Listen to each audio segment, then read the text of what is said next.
feel free to start or do whatever you like. Okay, great. Well, yeah, so welcome to the AA Southeast Female Jets webinar. I'm Princess Small. I was in Matsuyama, Ehime from 2005 to 2007, and now I'm back in Charlotte, North Carolina. Mary?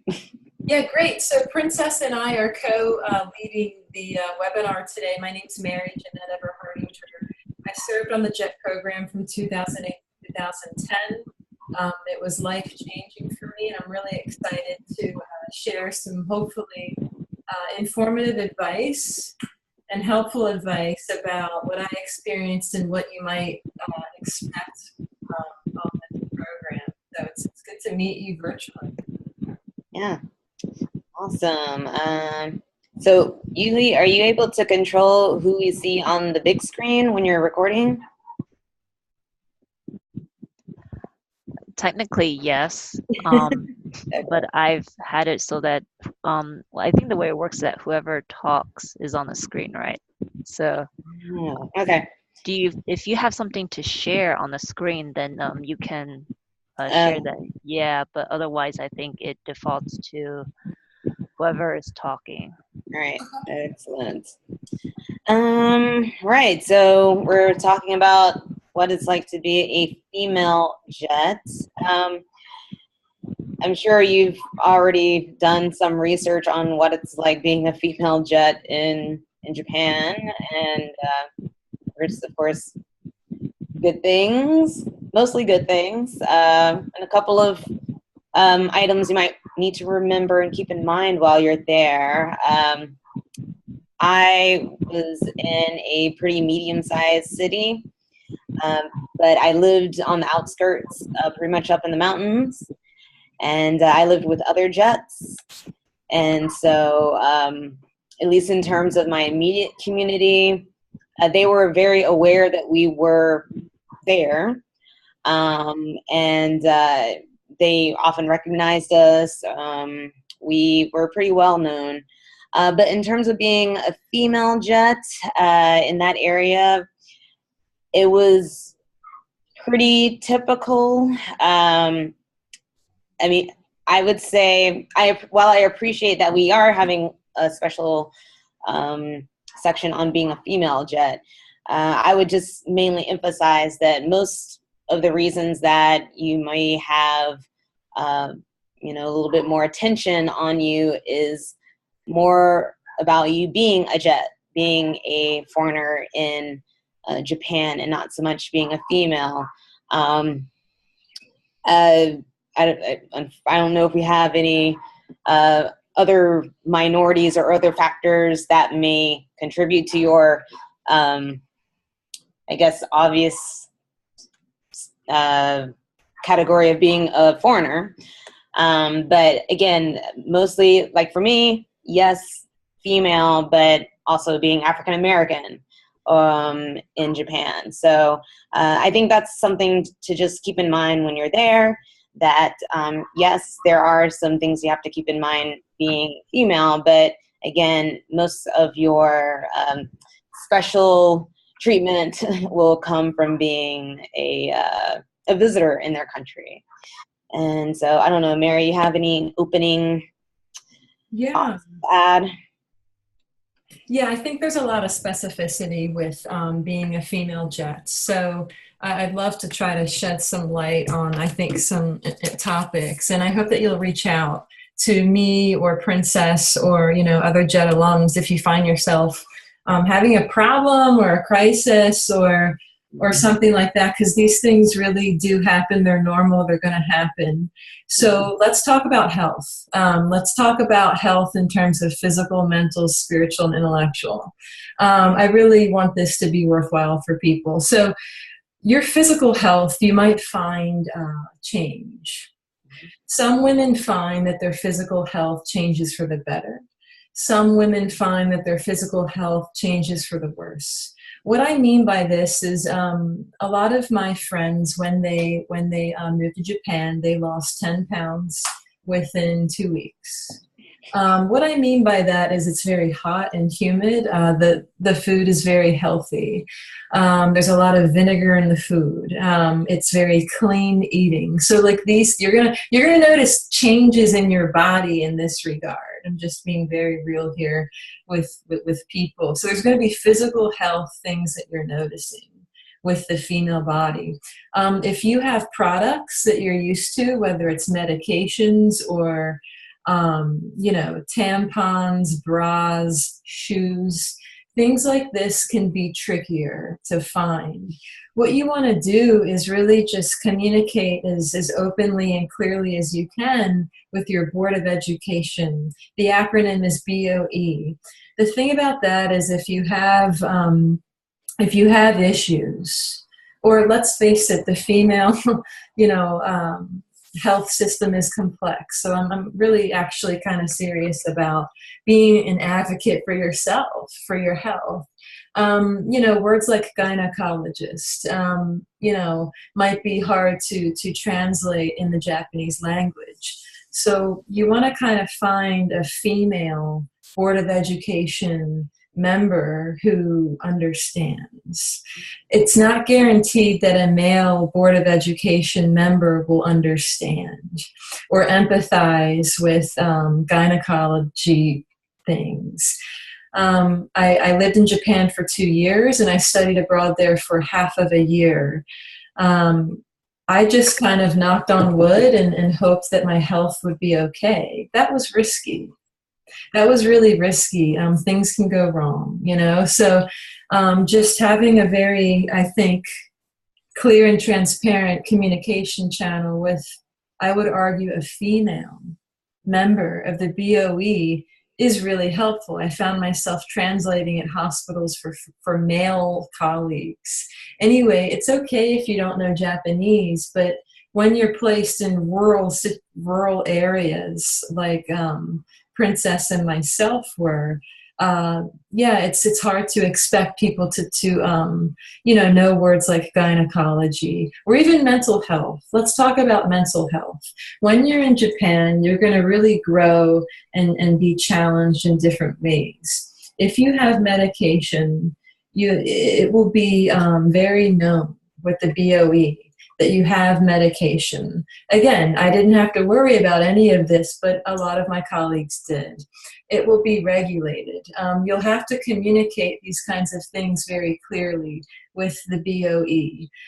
Things like mental health are not as, I would say, seriously regarded, thought of, and treated in Japan as in the United States. There's kind of this, I will say, for lack of a better word, samurai kind of ethic with just grin and bear it. But you will go through some challenging times when you feel a little lonely or alone. So knowing who to reach out to and when to reach out becomes vital. Intellectual health. As a female living in Japan, you're gonna, just be exposed to so many interesting things. Knowing when to participate in events, when to say yes and when to say no, can be crucial to your mental and intellectual health. You will be invited to many things, people's homes, enkais, parties, school events, formal events, informal events. You might feel a little bit like a superstar. Knowing when to draw the line, knowing when to respectfully decline becomes a very important skill when you're living in Japan. So I hope this is helpful, but the whole participating in events becomes somewhat of an expectation for your role as a jet. But you also, like I said, have to know when to say, hey, wait a minute, I need an alone day. I need to not be in front of people today. Because the jet job, a lot of people argue, is a 24/7 job. So know when to say, hey, I'm going to stay home. I'm not going to go to this outing. You'll see what I mean. So saying yes and no is crucial, how to distinguish that. Let's talk about personal questions. When you're in the workplace, people will ask you, personal questions, like if you're married, or if you're romantically involved, or if you want to have children, and how many. So these are kind of sometimes intrusive questions. People are very curious. People are very interested in you. There's a sense of exoticism. We can even talk about, exoticism, as a condition of difference. So knowing how to respond to these personal questions, I would argue, is crucial to your intellectual and mental health. Knowing how to put your shield up and just, how to, shielding yourself from just too much invasiveness or too much obtrusiveness becomes vital, I would argue. So learning how to shield, how to artfully deflect certain questions is important. But then on the other side, knowing how to storytell is also important. Now, they're going to want to know details about you. You don't have to give your whole life story about your about every little thing. Know where to draw lines. Yeah, you'll have this kind of show and tell. Here's who I am. Here's where I'm from. And like I said, you will story tell. But there's a difference between this kind of ethical public platform storytelling. I'm an educator, and this is my personal life. So I'm arguing. I'm making the point here to draw that boundary, if that makes sense. Storytelling is a form of public diplomacy. People expect you to talk about your life, but I found it to be a little bit overbearing sometimes. I'm just being completely honest. Can I talk about gender roles? By all means. Okay. So a lot of us are familiar with this kind of rigid, traditional sense of masculine and feminine gender roles.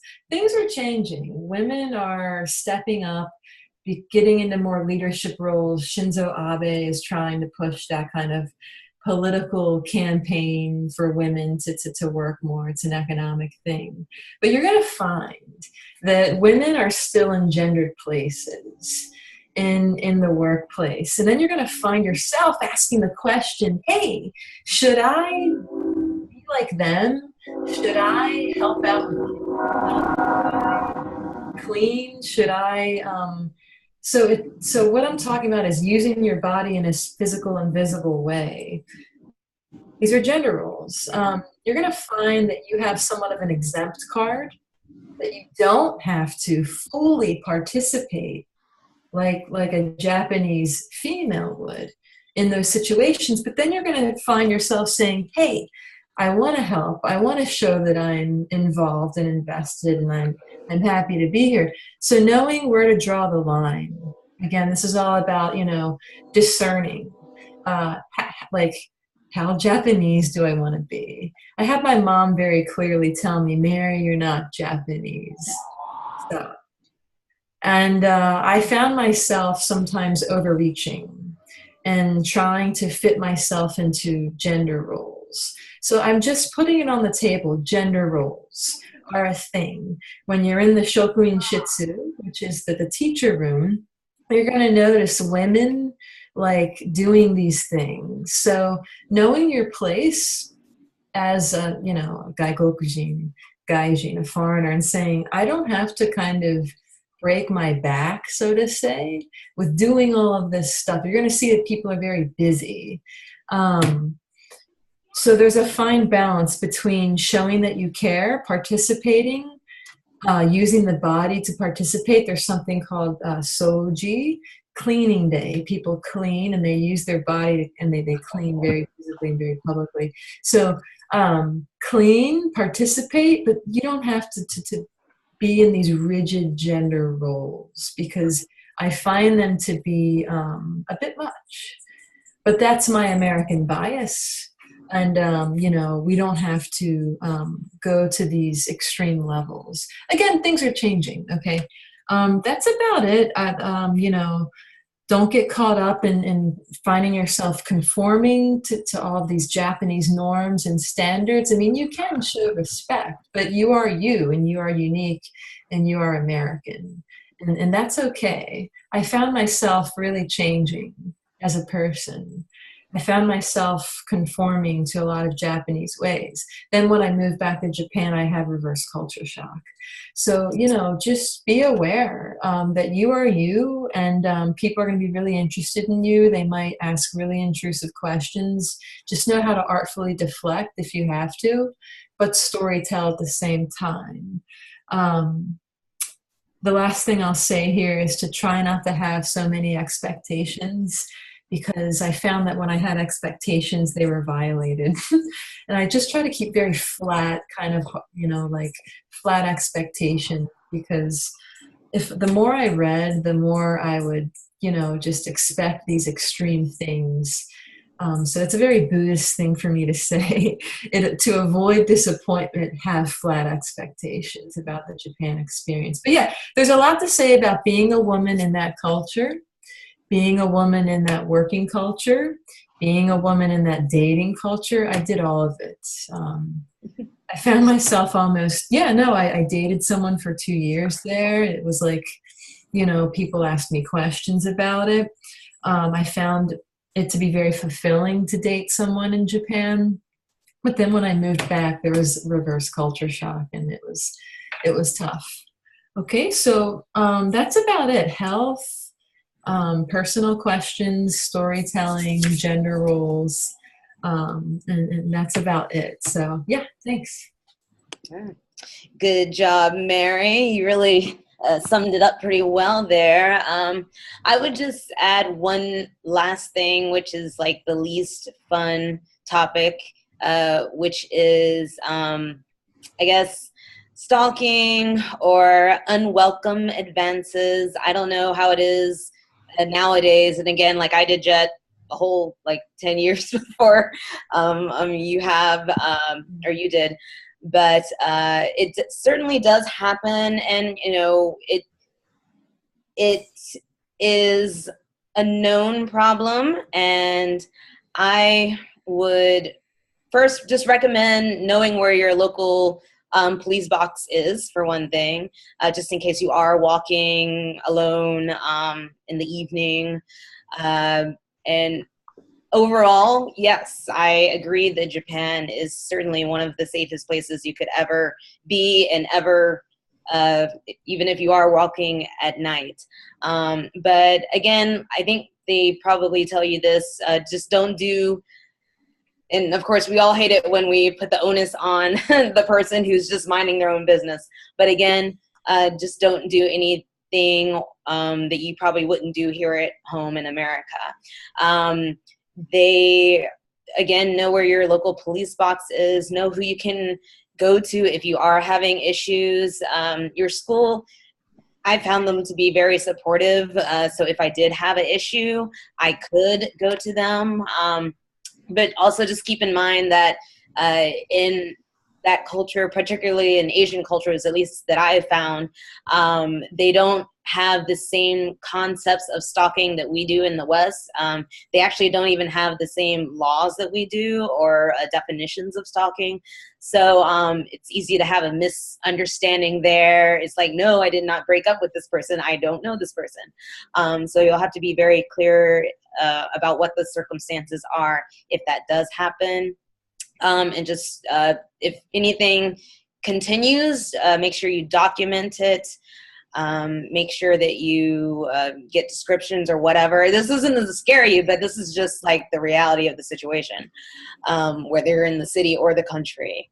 But yeah, just be as safe as you can. Do what you can to ensure that you get where you need to go safely, and just keep in touch with your friends to let them know what's going on, and of course your BOE and your school.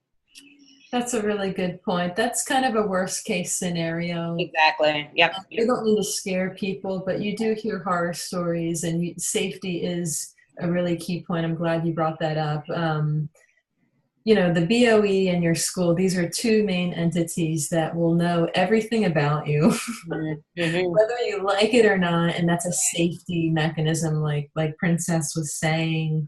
I got a little tired of like people knowing everything about me. That's why I talk about boundaries so much. Like, you know, they know everything about you, and there's such transparency, but it's also safety. Yeah. Right. Right. Yeah. The transparency cuts both ways. It can be comforting and unnerving. Yeah. But, yeah. No, but it's their job to help protect Exactly. the American ALTs. And women, have more specificity. I mean, I would argue that we are watched. Yep. A little bit more than our male counterparts. So I mean, that's the feminist in me coming out, but yeah, it's an argument, I think. Yeah. Right there. All right. Well, I don't know. Yuli, you have anything to add there? Are you with us? Hey, yeah. So I'll start off with a question. We have maybe about 10 minutes left, and if anyone else has any questions, feel free to ask. But you know, I'm Asian, so people aren't particularly interested in my skin color or my hair color. But did you get like a lot of requests to, hey, can I touch your hair, or you know, something else? And how did you react to it? Oh, I certainly did. That was back when I think I had braids a lot. So yeah, hair, skin, they are very curious indeed. And also, you know, bust size, they're, you know, quick to comment, you know, bust and derriere. They definitely will compliment you in various manners. Yeah, so we don't mean to scare people, but this is something that happens with women is, you know, if you have elementary school students kind of touching, poking, or wanting to touch your hair, or saying that you have long eyelashes, or like you have cool hair, you know, just trying to, like I said, shielding, like work on this idea of shielding, whether it's through conversation or it's through physical, tactile, you know, proximity, like create your kind of shield, because kids will be very interested in these exotic, you know, facets of you. Yeah. Right. Does anyone else physical have any? contact? Yeah, I was wondering if physical contact isn't something that typically bothers you. If you don't mind people playing with your hair or something like that, is it okay to like let them do that? I mean, obviously you have to like know where your boundaries are, but do you think that that's like, I don't know, going too far if it's something that you're personally comfortable with? I mean, well, to me, so I've made teaching my profession, and so that I'm a professional. I try to be as professional as possible in the classroom, and also for, you know, your safety and their safety. I would recommend keeping as much of an appropriate professional barrier as possible. Yeah. Because I mean, they, you know, again, they have the same, their parents, you know, they have the same fears and anxieties as ours do. And one way that I try to protect both parties is by, you know, hey, yeah, you touch my hair, that's fine. But again, just trying to figure out where those boundaries should be. But yeah, kids, I mean, they will love to like touch and figure out what's going on, or why is your hair standing up.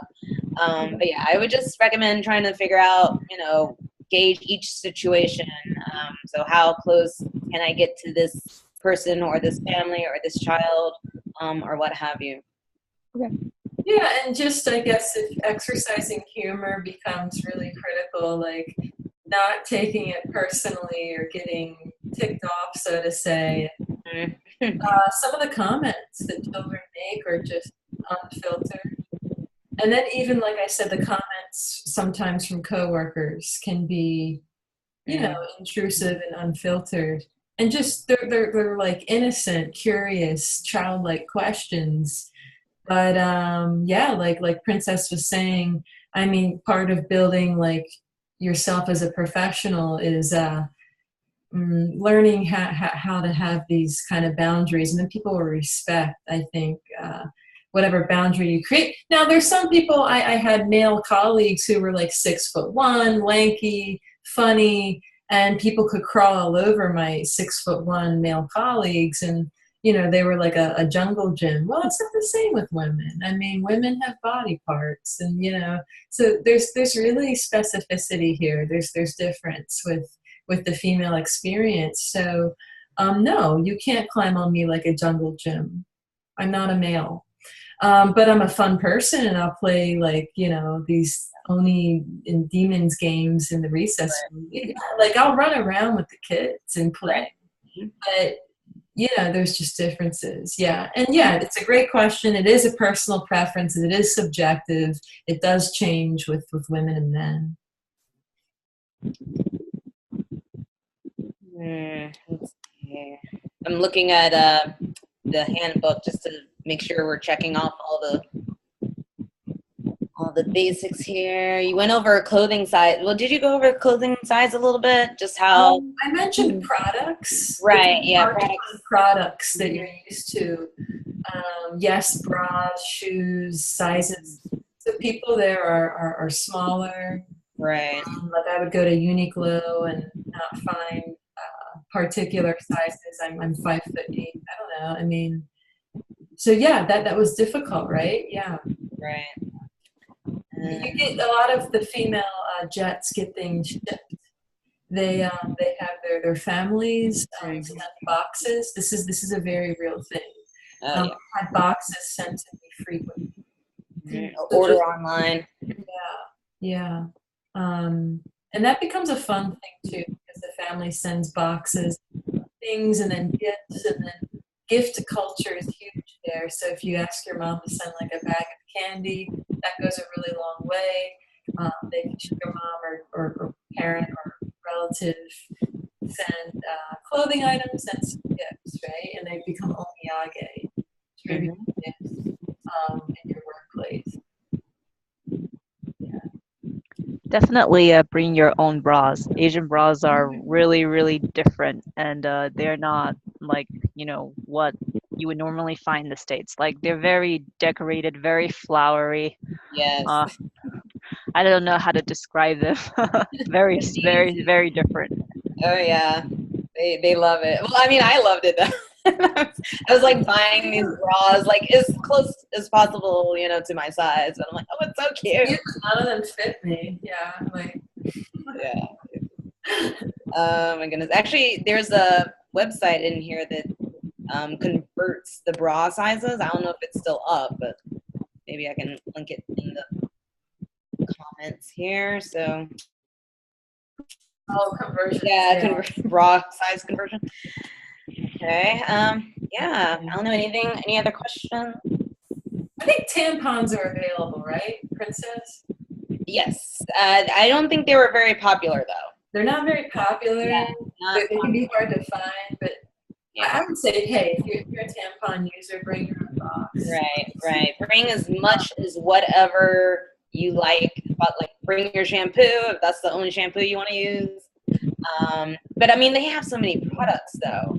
Like, you might find a new one you like, so might be a time to reach out. I don't know, Diva Cups. I'm all about Diva Cups, so I don't even worry about it. But yeah. Any other questions? Did you guys find like pain reliever? Oh, sorry.